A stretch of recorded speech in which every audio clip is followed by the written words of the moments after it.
আহা হা হা, কি দারুণ তেল চকচকে! এই জিনিস দেখে আপনি যদি মনে করেন যে এটা মাছ ভাজি হচ্ছে, তাহলে আপনার উদ্দেশ্যে বলতে চাই আপনার সাথে ধোঁকা হয়েছে। এটা আসলে কোনো ধরনের মাছ ভাজি না। এটা হলো আদতেও মাছেরই কোনো রেসিপি না। আজকের রেসিপিটা একেবারেই ভিন্ন। চলেন টুকটুক করে আগাই আর দেখি। এই মুহূর্তে আপনাদের সাথে যে রেসিপিটা আমি শেয়ার করছি সেটা হলো কলার কোপ্তা।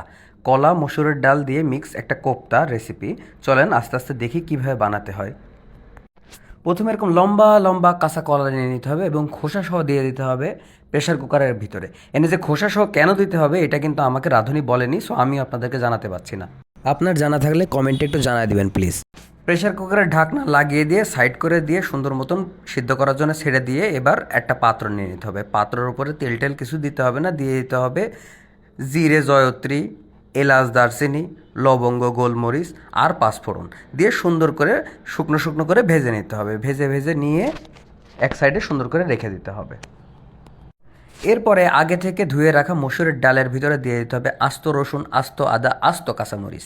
এগুলো সব আস্ত আস্ত দিয়ে নিয়ে এবার সুন্দর করে আস্ত একটা ব্লেন্ডার নিয়ে সেই ব্লেন্ডারের ভিতরে সব ঢেলে দিতে হবে। সব ঢেলে দিয়ে সামান্য একটু পানি দিয়ে ঢাকনাটা লাগিয়ে ব্লেন্ডারের সুইচটা যেই চাপ দেবেন না কেন, সাথে সাথেই মনে করেন যে সব একেবারে ভিতরে টর্নেডো সৃষ্টি হয়ে একদম মিহি সুন্দর একটা ব্যাটার তৈরি হয়ে যাবে। ইতিমধ্যে প্রেশার কুকার থেকে বেরিয়ে এসেছে কাঁচকলা। কাঁচকলাগুলো প্রেশার কুকারের মধ্যে থেকে কি একটা চেহারা হয়েছে দেখতে পেয়েছেন? ঠিক এরকমই জীবনের উপরও বেশি একটা প্রেশার দেবেন না। প্রেশার দিলে পরে এরকম আপনার চেহারাও খারাপ হয়ে যেতে পারে।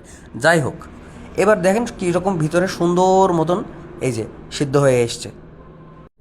এগুলোর সাল ছাড়িয়ে সাইড করে দিয়ে এবার যে মশলাগুলো ভেজে নিয়েছিলাম সুন্দর মতন শিলপাটার আঘাতে একদম বেটে গুঁড়ো গুঁড়ো করে ফেলতে হবে। গুঁড়ো করে সাইডে রেখে দিয়ে ওই যে সিদ্ধ কলাগুলোকে সুন্দর করে ম্যাশ করে নিতে হবে। আমাদের ম্যাশার ছিল, কিন্তু কয়দিন আগে আমার ছোটো ভাইয়ের উদ্দেশ্যে আমার মা ছুঁড়ে মেরেছিল, ভেঙে গিয়েছে, সো আমরা চামচ দিয়েই করছি। এরপরে গরম তেলের মধ্যে ছেড়ে দিতে হবে পেঁয়াজ কুচি। পেঁয়াজ কুচিগুলোকে সুন্দর করে নেড়ে চেড়ে ভালো করে ব্রাউন ব্রাউন করে পেঁয়াজের বেরেস্তা বানিয়ে নিতে হবে এক কথায়। এরপরে ম্যাশ করা কাঁচা কলা আর ওই যে আগে থেকে সেই ডালের পেস্টটা বানানো ছিল সবগুলোকে একসাথে দিয়ে এবার একটু আগে যে পেঁয়াজ বেরেস্তাটা করা হলো এগুলোকে দিতে হবে। দিয়ে ওই যে শুকনো মশলাটা করে রেখেছিলাম এই শুকনো মশলাটাকেও সুন্দর মতন একসাথে মিক্স করে দিতে হবে। মিক্স করে দিয়ে এবার শুরু করতে হবে ঘুটা। হাত দিয়ে ভালো করে চটকে চটকে সুন্দর করে আষ্টে পিষ্টে মাখিয়ে ফেলতে হবে সব কিছু।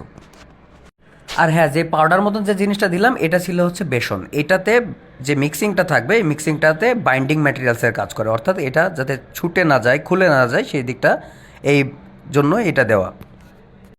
সাথে দিয়েছিলাম সামান্য একটু ঝালের গুঁড়ো, একটু হলুদের গুঁড়ো, একটু ধনের গুঁড়ো আর স্বাদ মতো লবণ। আহা, বসে থাকলে হবে না, চটকাতে হবে। চটকে চটকে চটকে একদম যান জীবন বের করে ফেলতে হবে। যান জীবন বের করা হয়ে গেলে এবার হাতের তালুতে হালকা একটু তেল লাগিয়ে সুন্দর করে যে ধরনের শেপ আপনার পছন্দ, আপনি হাতি বানাবেন, ঘোড়া বানাবেন, সাপ বানাবেন, ব্যাঙ বানাবেন, কচ্ছপ বানাবেন, যা খুশি বানাতে পারেন। তবে সহজে যদি করতে চান তাহলে গোল গোল করলে পরেও হবে। এরকম করে গোল গোল করে সুন্দর করে গরম করে তেলটা গরম গরম হয়ে আসলে পরে তার ভিতরে ছেড়ে ছেড়ে দিয়ে ভালো করে ভেজে নেন। ভেজে নেওয়ার পরে এরকমভাবে গরম ভাতের সাথে সুন্দর করে একটু ডলে নেন, একটু কাঁচা ঝাল, একটু পেঁয়াজ কুচি দিয়ে মাখিয়ে খেয়ে ফেলতে হবে। সেই লাগবে। আপনি বুঝতেই পারছেন রেসিপি দেখে যে কতটা স্বাদ হতেই পারে। সো ভিডিওটা যদি ভালো লেগে থাকে তাহলে একটু লাইক করে দিবেন আর আপনার বন্ধু বান্ধবদের সাথে একটু শেয়ার করে দিলে পরে একটু ভালো হয়। Thank you.